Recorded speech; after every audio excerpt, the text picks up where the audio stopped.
Hey guys, it's Haley and welcome to another bookish video.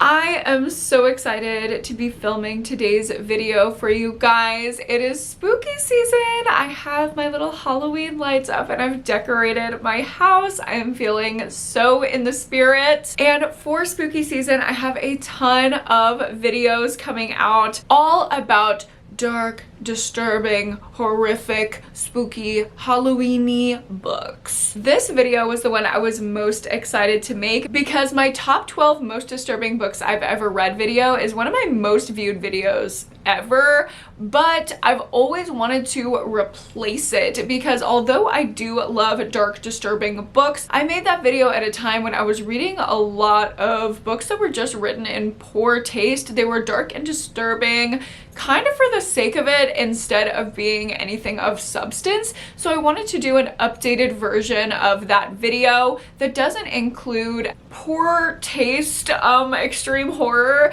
and is more centered on books that are super, super, super dark and will satisfy that craving, but also have a really strong message or reason for reading it beyond it just being dark. And I'm not saying that to shit on extreme horror, although you know I do have very nuanced opinions on the subgenre. I just say that so you guys know this is the updated dark and disturbing book recommendations video from me that I co-sign. I no longer stand by. I'm not gonna say most, but some of the recommendations from the previous iteration of this video. So let's go ahead and get into my top 12. We will actually start out with a literary fiction book, and this was one that I really was hesitant to pick up. I don't know why I picked it up. I think I put in a hold on Libby through my library and it just ended up coming in on a random day and I spent the day reading it, but I am so glad that I did. You wouldn't be able to tell from the cover of this book how dark and disturbing it is,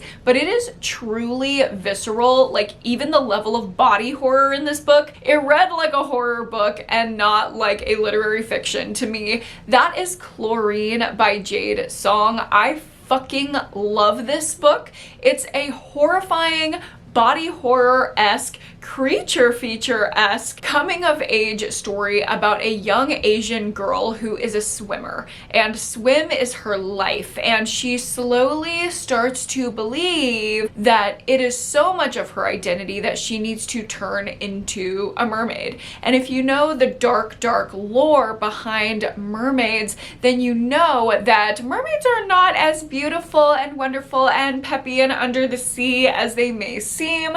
There's actually a dark underbelly there, and that definitely comes out when this young girl believes that she needs to have a tail and live in the water and do all of these increasingly drastic things in order to feel into her identity. It goes a lot into developmental trauma and the pitfalls of growing up. Again, like I mentioned, it has really strong body horror. It's just super dark and super disturbing on a lot of different levels. The last thing this book is one note, and I wanted to recommend this right at the top so you guys all know that this is worth your while if you are a reader of dark and disturbing books. It is so good, even though it's not the typical rec. Now let's get into something that very much is the typical rec for this kind of bill. This is one of my favorite books of the last few years, and that is Bloom by Delilah S. Dawson. This is a horror novella about a girl who just got out of a relationship and she is looking to explore a softer,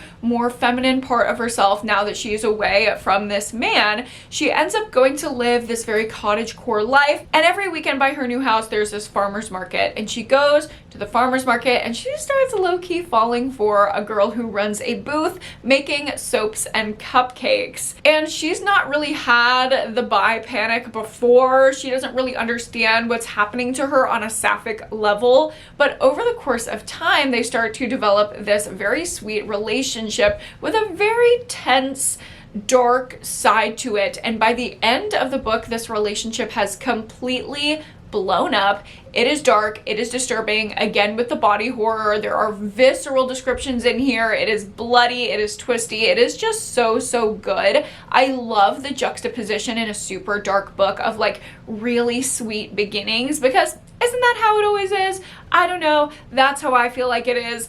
I love this book. It really captures my love for dark, queer horror. Read it, read it, read it. And of course, I have to talk about one of my favorite books of all time. Let's just get it out of the way because y'all knew it was gonna be in this video. And I got a new edition of it, so I'm really excited to talk about it. That is Pretty Girls by Karen Slaughter. I have a tattoo for this book. This is the name of my book club, the Pretty Girl Book Club. I am obsessed with Pretty Girls. It is my #1 book recommendation of all time. I had to pick up this matte paperback copy with sprayed edges. I could not believe this when I saw it. I just could not leave it. I want to annotate this one and highlight it down so bad. So another reread is coming for me. Also, I just love this Sisters, Strangers, Survivors. Like, it's so good. This is a super dark thriller, and it's about 3 sisters. One sister went missing years ago, and the remaining 2 are kind of estranged. They're going through their own things, and when one sister loses her husband, the other one kind of has to step up. They start to reconcile their differences and dig into the dark secrets that are behind their family as a whole and their individual family units that they don't really know about, hence Sisters, Strangers, Survivors. Like, they are sisters, but essentially they're strangers. There's so much that they have to find out about each other, and this book is dark. I think you should go in completely blind. There are so many twists, starting from like 40 pages into the book. It will catch you off guard, and I will keep catching you off guard. Just be aware of how dark and disturbing this book is. There are torture scenes in this book. There are sexual assault scenes in this book. There are really visceral pieces of imagery in this book that I will never be able to scrub from my brain, but it is written with such deep and intense emotion. That's why it's my favorite book of all time. No book will wreck me like Pretty Girls has wrecked me. It makes me cry on the first sentence every single time I pick it up. Next up, let's talk about another one of my all-time faves, and that is Jar of Hearts by Jennifer Hillier. Oh, I am missing a Jennifer Hillier book. I've read all of her backlist and I love all of her books. She does tend to write like darker psychological thrillers. If you want a rundown of all of her thrillers, I will link my breakdown of her entire backlist up above and down below. She's really solid if you like a dark, disturbing thriller. This is probably the most disturbing of all of her books. Jar of Hearts follows a woman named Geo who has gone to prison for being an accessory to her best friend's murder in high school. Now she's out and she's just trying to live her life,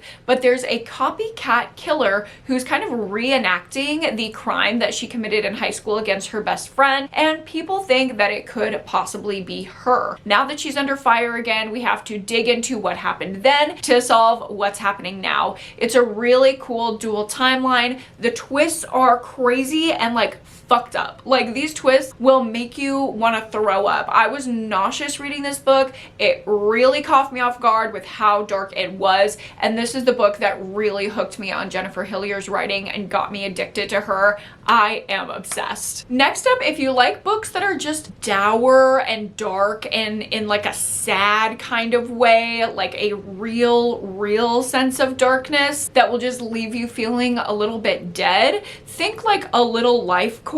If you are somehow, for some reason, into that, except I get it, at times I'm in that mood as well, then I would recommend The First Day of Spring by Nancy Tucker. This is all about childhood neglect and abuse, and it is very sad. It is through the lens of this little girl who is neglected and abused, but she doesn't quite understand that, and it's causing her to have some wild reactions, including killing little boys. So she is this killer little girl, but she's also going through great strife of her own that she can't quite grasp yet, and we follow her over the course of her life as she reckons with this. It's a very disturbing, character-driven story about how someone's psyche is really affected by abuse and neglect. It's super sad, super hard to read, but it has such deep meaning to it. I really liked it, other than the fact that it made me really sad. But if you want to read something sad and really dark, check this one out. As I should say for kind of all of these recommendations, please check trigger warnings. Like, obviously these are dark, disturbing books. They're all going to be dark and disturbing and have triggers. Next up, we have Perfect Days by Rafael Montez. This is crazy. Like, this book is definitely not sad. This is just straight up insane. It will make you angry. It will make you want to throw this book at the wall. The level of darkness to these twists, like, I don't want to know what's happening in Rafael Montez's brain. Like, I really do not, because it is absolutely horrifying. We're basically following this delusional ass man who gets obsessed with this girl, and he kind of convinces himself, like, this is my girlfriend and we're going on vacation together. And that is in fact not the case. Okay, he has kidnapped her, and we follow her as she tries to escape this man's clutches. The level of fucked up things that he just keeps ratcheting up and doing to her, and then she tries to do things back, and they just get in this toxic cycle. All the while his delusional ass is like, this is the perfect vacation. It is so dark, it is so disturbing, it is so crazy. When I tell you, you will want to throw this book at the wall, that is the most accurate description that I could give you. If you like some insane darkness, read this book. Read it now. It will have you gagged. And please, I love when people read this and then DM me about it. If you read this on my recommendation, please send me a DM when you're finished. I love, love, love reading those DMs. It makes my day. Next up, I have a horror book, and that is The Lamb by Lucy Rose. This is a cannibal book, okay? We are following a young girl, and her mother is a serial killer and a cannibal, and she likes to eat what she calls strays that come down her road. They just catch them and kill them and cook them up, and that's all that this little girl knows, really. So she starts to develop her own identity and moral compass, obviously, as she's coming of age, and she starts to understand that her mom is a little weird, maybe a little wrong, and she wants to be different from her. It is a very, very intensely dark story about mother-daughter relationships, about developmental trauma, and of course there is this metaphor for killing and cannibalizing people, which lends to the disturbing nature of the story. There are some really great body horror scenes in this book. Overall, this was just really, really sad and also really, really poignant. It kind of fell off at the end, but there are a lot of good gems within this book that I think make it worth the read. Next up, I have another little short horror novella for you, and that is Disseverment by Z.C. Kroll. This is, to this day, some of my favorite body horror I have ever read. It also strikes that balance between like exploring developmental trauma and this metaphor of body horror. That's probably like my favorite intersection in a dark, disturbing book. Disseverment does it really well. We're following this guy who is about to get married to his fiance, the love of his life, and she's kind of urging him like, hey, before we get married, do you want to reconcile with your parents? Because I feel like if you don't, you're gonna regret it. So he ends up reaching out to his parents, particularly his mom, who he's estranged from, and when they reconnect, he finds out some things about her that I literally just got a feeling of like wanting to throw up. Like, even just thinking about it, oh my god, I want to throw up. It is so, so gross, so dark, so disturbing, but deeply, deeply meaningful, very poignant, very, very well written. I am obsessed with this novella, and I always will be. I'll be screaming it from the rooftops. Next up, I have a recent read for you, and that is Kill for Love by Laura Picklesheimer. I fucking love this book. This is definitely not as like deep and dark as some of the other recommendations in this video. This is basically girly pop American Psycho. So we are following a little peppy sorority girl as she goes along and kills men. She's the LA Ripper, but no one suspects her because she is a typical perfect UCLA student. It's really character driven, and it's really, really darkly funny. Like, we follow her as she goes to the gym, goes to the tanning salon, and then callously slays a man in an alleyway. It is absolutely unhinged. If you like unhinged, apocalyptic, rageful women, you will love this book. And it goes to a level of darkness with that trope that I think a lot of thrillers are afraid to approach. It really takes it to the nth degree and explores the depth of this damaged woman's psyche. It is so dark, but it's also so, so, so much fun. Like, just the juxtaposition again of like the peppy, cute UCLA girly and and the dark acts that she's committing and her damaged psyche. It's just so endlessly interesting to me. This is one of my favorites that I've read this year, and I highly recommend it. Next up, I have another thriller and another 5-star read from this year, and that is Marrow by Taryn Fisher. This is another case of child abuse and neglect. We are following this little girl, and she's growing up with a mother who does not know how to effectively take care of her. We obviously get into their relationship, but we also get into the relationship she develops with a neighbor boy, and they start to investigate the disappearance of this child together. And along the way, our main character kind of starts to plot to get rid of the person that she suspects took this child, and then that spirals as she plots to get rid of anyone who's ever hurt a child. Clearly this comes from her own pain with her mother, so there are some interesting discussions there, but it's also just a very dark, disturbing book. It sucks you in with this really gritty, compelling atmosphere and this propulsive writing style. It is so good. It left me with kind of a similar feeling to The First Day of Spring. So I say if you like one, you will like the other. But again, do keep in mind, like, especially with the child neglect content, it's really sad in its darkness. Another thriller author just to read in general if you like dark, disturbing books is Lucinda Berry. She does psychological thrillers and mental health representation really well, but she does not shy away from the darkest themes among us. Like, she goes to a level, okay? If you've read Saving Noah, then you know. But one that's quite dark and quite similar to Saving Noah, actually, that I feel like is less known, is One of Our Own by Lucinda Berry. This is a really short book. I believe it's like a 3-hour audiobook, and it is intense for its length. Like, it will get in there and rip your heart out. It's about a woman who works as a suicide hotline operator, and a girl calls in and she's talking about a situation, and this woman's heart starts to drop because she thinks she knows the perpetrator of what happened to this girl that makes her want to harm herself, and she thinks that it's her son. So you can imagine the moral dilemma that we encounter in this book. We're feeling empathy for kind of all of the characters except for the perpetrator, obviously, and it is dark, it is disturbing, it's quick, it's twisty, it's intense, it is well represented, it is just absolutely insane in every way. If you want to be disturbed, this audiobook will chill you right to the bone. And we're getting down to my final recommendation here, but I did just want to remind you that I always have bonus recs. If you can't get enough, or if you've already read all of these and you want some additional recommendations, I always have 4 extra bonus recommendations in the extended cut of my sit down recommendation videos over on Patreon. I always have my Patreon linked down below, so you can check it out and join and look at not just the bonus recs for this recommendation video,